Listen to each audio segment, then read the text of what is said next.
The room that changed everything. Dominic Ashford didn't make mistakes. In 15 years of building a technology empire from a college dorm room to a multinational corporation, he had perfected the art of control. Every meeting, every investment, every decision calculated, precise, successful, which made the current situation particularly infuriating. The hotel suite overlooked the harbor. A king bed dominated the space, untouched and somehow accusatory. Dominic stood near the window, phone pressed to his ear, his voice dangerously calm. "I don't care about system errors," he said. "Fix it." "Mr. Ashford, the conference has completely booked every hotel within 60 miles. There's simply no alternative accommodation available." He ended the call without responding. Across the room, a woman was having an equally heated conversation with the front desk, her tone sharp and unyielding. When unstoppable forces collide, Nora Bennett had built her career on solving impossible problems. As an independent crisis consultant, she'd walked into boardrooms where men twice her age dismissed her, then walked out, leaving them scrambling to implement her solutions. She didn't tolerate incompetence, and she certainly didn't tolerate this. "I was guaranteed this suite," she said into her phone. "I don't accept excuses." When she finally hung up, she turned to find a man watching her with barely concealed irritation. Tall, impeccably dressed, with the kind of confidence that came from never being told no. She recognized the type immediately. "This room is mine," he said, without preamble. Nora raised an eyebrow. "Interesting. Because it's also mine." For a moment, they simply stared at each other. Dominic took in her professional attire, the laptop bag slung over her shoulder. The way she held her ground without flinching. Not intimidated, not impressed, just unmoved. "Dominic Ashford," he said finally, "I know who you are." She set her bag down. "Nora Bennett." Recognition flickered in his eyes, though he didn't acknowledge it. He'd heard her name before. The consultant who'd prevented a major pharmaceutical scandal last year. The one who'd somehow convinced a board to fire their own CEO. "We need to establish ground rules," Dominic said. Negotiating the impossible, the conversation with the hotel manager confirmed what both already knew. A software glitch during the summit registration had double-booked the suite. Every room in the city was occupied. They could either share, or one of them could drive 2 hours to the nearest available accommodation. Neither was willing to concede. "I'll take the couch," Nora said eventually. "Absolutely not." Dominic's response was automatic. "We'll alternate. Tonight, I have early investor calls. Tomorrow, you can have the bed." She studied him, searching for the angle. Men like Dominic Ashford didn't offer compromises without expecting something in return. but his expression remained neutral, businesslike. Fine, she agreed. But let's be clear about boundaries. No personal questions. No assumptions. We're two professionals sharing temporary space. Nothing more. Agreed. They moved around each other with careful precision that evening, establishing territories. Dominic claimed the desk for his laptop. Nora took the small table by the window. They worked in silence. The only sounds, the clicking of keyboards and the distant hum of the city below. The first cracket was past midnight when Dominic finally closed his laptop. He'd been on calls for 3 hours straight, navigating time zones and managing a crisis in his Singapore office. When he looked up, he found Nora watching him from across the room. "You should sleep," she said quietly. "So should you." She smiled slightly. "I don't sleep much." Neither do one. Something passed between them. Not warmth, exactly. Recognition. They were the same type of person-driven, restless, unable to stop moving forward, even when exhaustion pulled at them. "The tech industry?" she asked. "Infrastructure, automation, supply chain, optimization." He paused. "You consult on crisis management, among other things." "The Meridian scandal. That was you." Nora's expression didn't change. "I can't discuss client work. I'm not asking you to. I'm acknowledging competence when I see it." The compliment landed awkwardly between them. Nora wasn't used to genuine recognition from men in Dominic's position. Usually, it came wrapped in condescension or ulterior motives. "Thank you," she said carefully. Dominic stood, rolling his shoulders to release tension. "I'm taking the bed." "You can, I know." "The couch." We agreed. As he prepared for sleep, Dominic found himself hyper-aware of her presence. The soft sound of her moving through her nighttime routine. The way she defended herself on the phone, earlier fierce, unapologetic.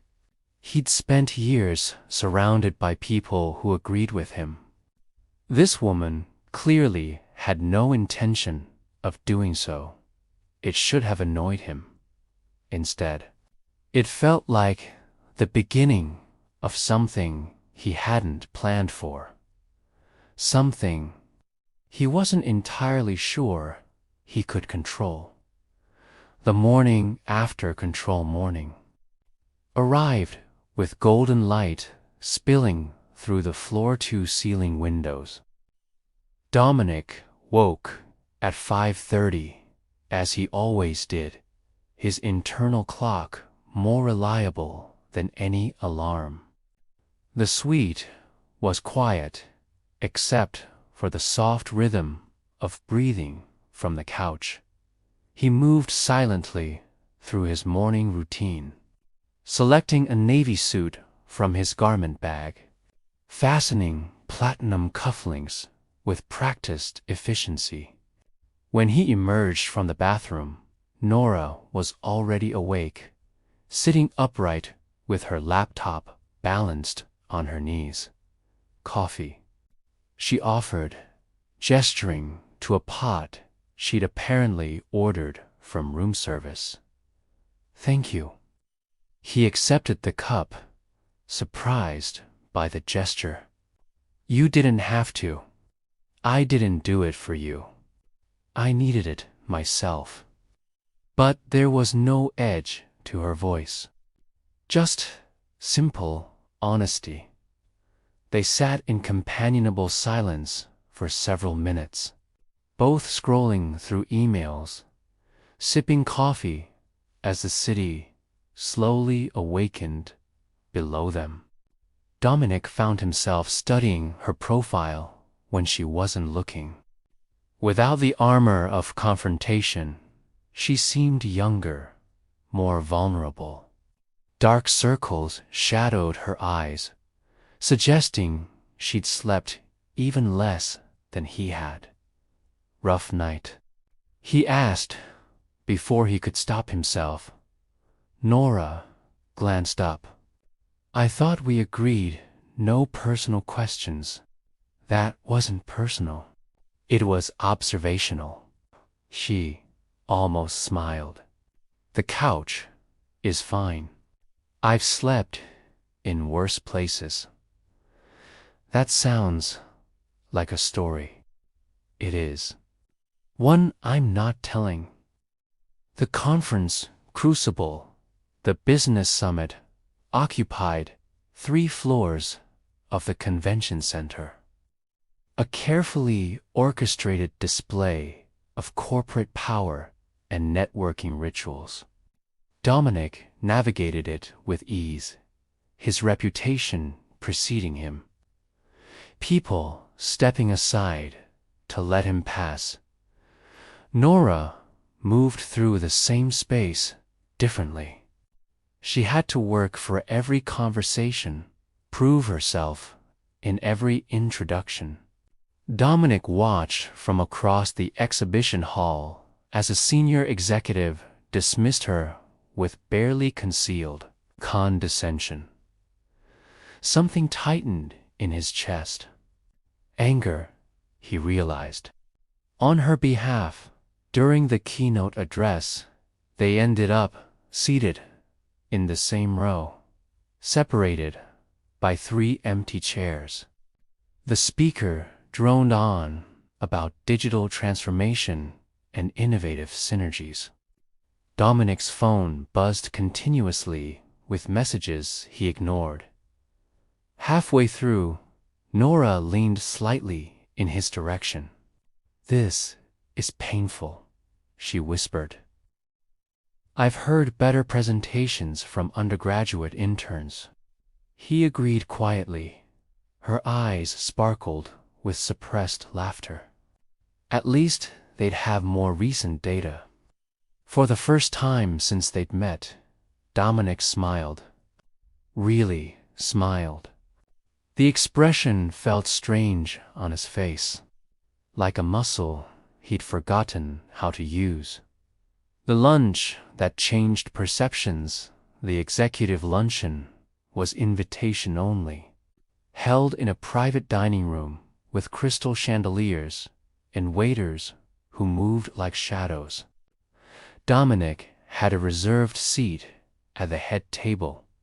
He was walking toward it when he saw Nora standing near the entrance, studying the seating chart with a carefully neutral expression.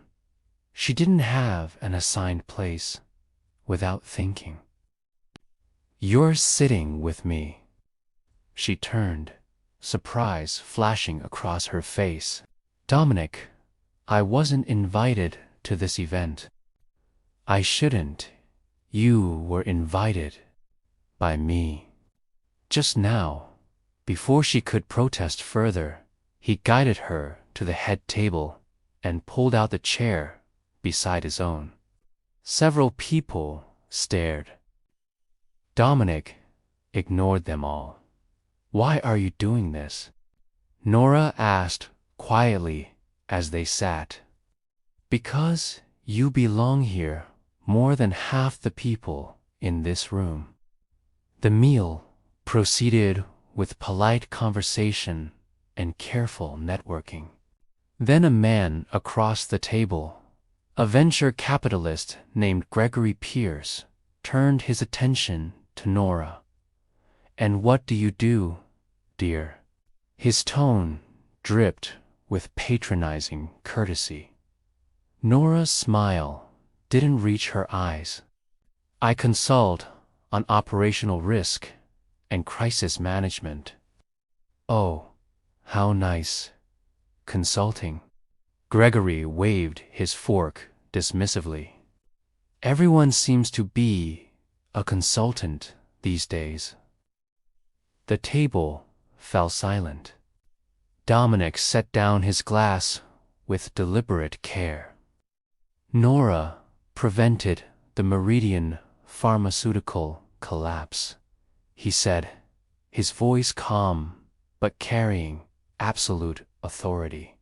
She identified systemic fraud that 3 different auditing firms had missed. Her work saved approximately 4,000 jobs and protected the health data of over 2 million patients. Gregory's smile faltered. She doesn't need to prove her competence to you or anyone else at this table, Dominic continued. But since you asked, now you know exactly who you're speaking to. Nora stared at him, something shifting in her expression. Not gratitude, exactly. Recognition of something deeper. The night everything changed, they returned to the suite in silence. The weight of unspoken things pressing between them. Nora kicked off her heels the moment the door closed, the formal mask dropping away. You didn't have to defend me, she said finally. I know. Then why did you? Dominic loosened his tie, considering the question. The honest answer felt dangerous. Because he was wrong. And I don't tolerate people being wrong in my presence. That's not the whole truth. He turned to face her fully. No, it's not. The air between them changed, charging with something neither had acknowledged until now. Nora stood near the window, city light painting shadows across her face. Dominic remained by the desk, maintaining distance that suddenly felt both necessary and impossible. This is complicated, Nora said quietly. Yes. We leave tomorrow. We go back to our separate lives. This, she gestured at the space between them. Whatever this is, it ends. It should, Dominic agreed. Neither of them moved to prepare for bed. The usual routine felt wrong somehow, inadequate for whatever moment they'd stumbled into. Tell me something true, Nora said suddenly. Something you don't tell people. Dominic should have refused, should have enforced the boundaries they'd established. Instead, he heard himself say, I'm tired. Not physically, existentially. I've built everything I set out to build, and it still feels empty. The confession hung in the air. Nora crossed the room slowly, stopping a few feet away from him. I'm afraid, she said softly, that no matter how good I am, how hard I work, I'll always be fighting to be seen as legitimate. That I'll always be the woman who had to prove she belonged. The vulnerability between them was almost unbearable. Dominic reached out without thinking, his hand cupping her face with unexpected gentleness. Her skin was warm beneath his palm. Her hand came up to cover his, holding it against her cheek. Dominic. The kiss that shattered everything. He didn't know who moved first. Maybe they both did. Suddenly, The distance between them vanished, and his lips were on hers. And nothing else existed except the warmth and rightness of her mouth. Against his dot, the kiss was everything they'd been holding back. Frustration and recognition and desire and fear all colliding at once. Nora's hands fisted in his shirt, pulling him closer. Dominic's arm wrapped around her waist, holding her like she might disappear if he let go. It lasted maybe 10 seconds. It felt like an eternity and an instant simultaneously. When they broke apart, reality crashed back in. Nora stepped back quickly, her hand flying to her lips, eyes wide with shock. "No," she breathed. "No, we can't, I know." Dominic's voice was rough. "I'm sorry. I shouldn't have. Don't. Just don't." She grabbed her jacket from the chair. "I need air." She was gone before he could respond. The door closing with a soft click that somehow sounded like finality. Dominic stood alone in the suite, his heart pounding, his carefully controlled world completely upended by one impulsive moment. He'd kissed her, and everything had changed. The morning of consequences, Dominic didn't sleep. He sat in the chair by the window, watching the city lights gradually fade into dawn, replaying the kiss over and over. The feel of her lips, the way she'd responded before pulling away, the horror in her eyes when reality reasserted itself. At 6:15, the door opened quietly. Nora slipped inside, still wearing yesterday's clothes, exhaustion written across her face. She'd clearly spent the night walking, thinking, trying to outrun what had happened between them. "We need to talk," she said without preamble. "Yes." They sat across from each other at the small table. The morning light, harsh and unforgiving between them. "That cannot happen again," Nora said firmly. "We're both professionals. We have reputations to protect. This was a mistake." "Agreed," Dominic said, though the word tasted like ash. "I mean it, Dominic. In our world, a moment like that can destroy careers, especially mine." He understood what she meant. The double standard was real and brutal. If word got out, he'd be fine. She'd be labeled opportunistic, ambitious in the worst way, forever tainted by association. "I would never let that happen to you," he said quietly. "You can't control everything, no matter how powerful you are." They checked out separately that morning. Polite nods in the lobby, professional distance maintained. To anyone watching, they were just two business travelers going their separate ways. Dominic told himself it was for the best. He almost believed it when the past catches up 3 days later. Everything exploded. Nora was in her Chicago apartment when the email arrived. A formal inquiry from the consulting firm she contracted with.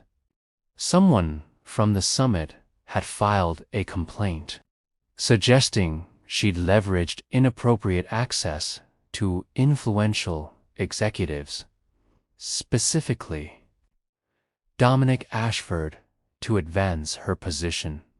The implications were clear without being stated.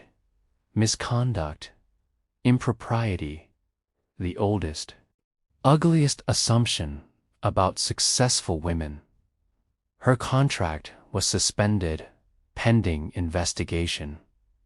Nora sat at her kitchen table, the email glowing on her screen, and felt the familiar weight of fighting to be believed, fighting to be respected, fighting to exist in spaces that resented her presence.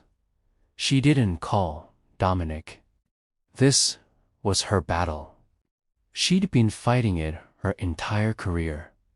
The choice that defines character. Dominic learned about the complaint from his chief counsel during a routine briefing. "It's a reputational risk," his lawyer explained. "The optics aren't great. A woman consultant suddenly appearing at your side during the summit, sitting at exclusive events. People are drawing conclusions." What conclusions? Dominic's voice was dangerously quiet. That she used access to you for professional advancement. That there might have been impropriety. That's a lie. Truth is irrelevant. Perception is what matters. We need to establish distance publicly. That evening, Dominic attended a board dinner. Strategic, carefully orchestrated, designed to demonstrate business as usual. His former business partner, Cassandra Vale, was seated beside him. Elegant, accomplished, politically savvy. The photographers captured them together, smiling. The picture of professional partnership. The photos were online within an hour. Across the city, Nora saw them on her phone. The message was clear. Dominic had made his choice. Protection over truth. Safety over solidarity. She'd expected it. She'd been through this before. Men always chose the path of least resistance when it came to protecting women who made their lives complicated. But somehow, from him, it hurt more than she'd anticipated. The meeting that changes everything, the review meeting, happened 2 days later. Nora arrived early, prepared, alone. She'd assembled documentation of her work, testimonials from previous clients, a timeline proving her professional relationship with Dominic had been minimal and appropriate. She didn't mention him by name. She didn't play the victim. She simply presented facts. "I will not defend myself against assumptions," she told the panel. "Only against evidence. If you have evidence of misconduct, present it. Otherwise, we're done here." The room was silent. One of the senior partners cleared his throat. "Miss Bennett, we appreciate your clarity. We'll have a decision within 48 hours. Nora walked out with her head high, even as her hands shook. The public declaration. Dominic learned about her defense later that day. She hadn't mentioned him, hadn't used his influence, hadn't asked for help. That's when he realized what his silence had cost. He made 3 calls. Then he called an emergency board meeting. "I need to make a statement," he told them. "Dominic, we've discussed this. Distance is the strategic approach. I'm not asking for approval. I'm informing you of my decision." The press conference was scheduled for the following morning. Dominic stood at the podium, cameras flashing, reporters poised with questions. "I'm here to address recent speculation about consultant Nora Bennett," he began. His voice was steady, clear, carrying absolute conviction. "There have been suggestions that Miss Bennett leveraged professional access to me for personal gain. These suggestions are false." The room erupted with questions. Dominic raised his hand for silence. "Nora Bennett is the most competent crisis consultant I've encountered in 15 years of business. She was invited to executive events because she earned that invitation through expertise, not through proximity to me. Any suggestion otherwise is both incorrect and insulting." He paused, making sure every camera was focused on him. "I should have said this immediately when questions first arose. My silence was cowardice, and it failed someone who deserved better. I'm correcting that failure now." The questions came rapid fire. Dominic answered them all. Yes, they'd shared accommodations due to a booking error. No, nothing inappropriate had occurred. Yes, he considered her a professional equal. No, he wouldn't allow baseless accusations to stand unchallenged. The choice made. Claire Nora was leaving her apartment when Dominic appeared at her door. No security detail. No corporate armor. Just a man who'd finally chosen truth over convenience. "You destroyed your professional distance," she said quietly. "I chose integrity over strategy. Your board is going to be furious. They'll recover. The question is whether you will." Nora studied his face, seeing something she'd missed before. Not arrogance, not power, courage. "Why did you do it?" she asked. "Because walking away from you would have been the most expensive choice I've ever made. And I don't measure that in money anymore." For a long moment, they simply looked at each other. Then Nora stepped forward, closing the distance between them. This time, when they kissed, there was no shock, no horror, no retreat. Just 2 people choosing each other with full knowledge of what that choice would cost. 6 months later, the consulting firm reinstated Nora's contract with a formal apology. Dominic's company weathered the scandal stronger than before. They moved into a shared apartment downtown, neutral territory, chosen together. One evening, as city lights flickered below them, Dominic took Nora's hand. "I never thanked you," he said, "for forcing me to be better, for refusing to settle for the easy version of me." Nora smiled. "You made the same demand of me. Is that what love is?" He asked, mutual demands for authenticity. Among other things, he kissed her softly, a promise rather than a question. Then I choose this, every day, authentically. So do I, she whispered. And this time, the choice wasn't forced by circumstance or accident. It was earned through courage, honesty, and the willingness to risk everything for something real. Love, they discovered, wasn't about falling, it was about choosing to stand together, even when standing alone would have been easier.